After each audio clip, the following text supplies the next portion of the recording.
One-legged versus two. Sounds silly, right? Why would you only use one leg?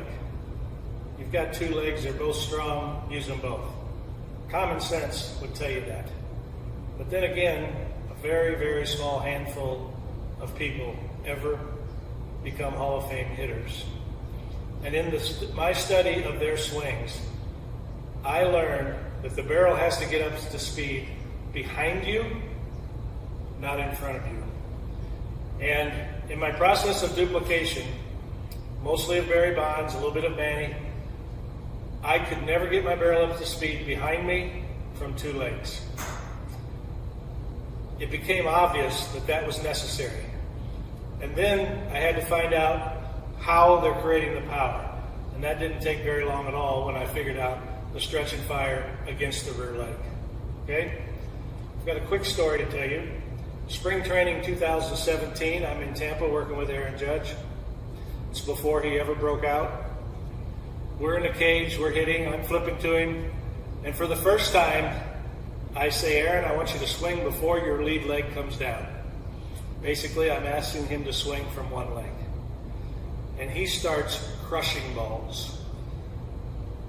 Ball after ball after ball. And he finally looked at me and says, why does this work, Rich? And I'm going to explain to you right now why this works. He had been taught, as I was, and actually I didn't get much instruction as a kid. I grew up in a small town in Iowa. But as most people today are taught, they're taught to get your foot down, shift your weight, get your foot down, and then rotate. Okay? That move of having to get your foot down before you swing takes a little time. Not only does it take a little time, it only leads to two-legged rotation. And when I want to swing hard and rotate hard, two-legged hard rotation, my energy, most of it goes over there. Some of it goes here, none of it goes there. The rotational turn of the body cannot produce the direction needed to hit the ball to where it needs to be hit. It's rotational, it's horizontal, and all of its movement is over there. All of its power is over there. With a one-legged stretch and fire, I can create the power into ball flight in any direction. Okay? When I stretch and fire from one leg and launch before this leg is weighted, not before it's on the ground, but before it receives any weight, I can hit an outside pitch like this, which is the tilt of the torso, the tilt of the hip socket over the ball of the femur, and I can deliver the energy and fall into ball flight. If I'm one-legged, have a stretch and fire, and I tilt my energy through a ball down the middle, I can crush it and have my energy go right into ball flight. If I'm one-legged with a stretch and fire around my leg and I get an inside pitch, I can pivot quickly to that ball and follow through into ball flight. Okay?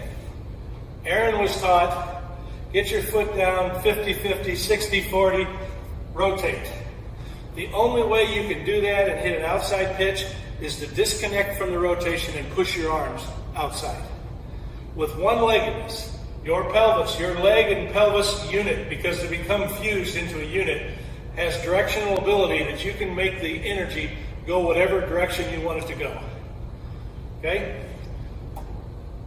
The one-legged stretch and fire, we create such a load, such a twist, such a stretch around this rear leg and up our back that when we pick up our foot, we can hold it. And even if our foot comes down and I'm holding it, I can snap instantly. With two-legged rotation, I have to shift my weight from my back foot to my front foot and then rotate and push. There's a real problem in that when you face good pitching. Okay? It takes time to shift, then swing. That shift and swing doesn't need. Launch quickness is equally powerful, but way more sudden from from one leg than two.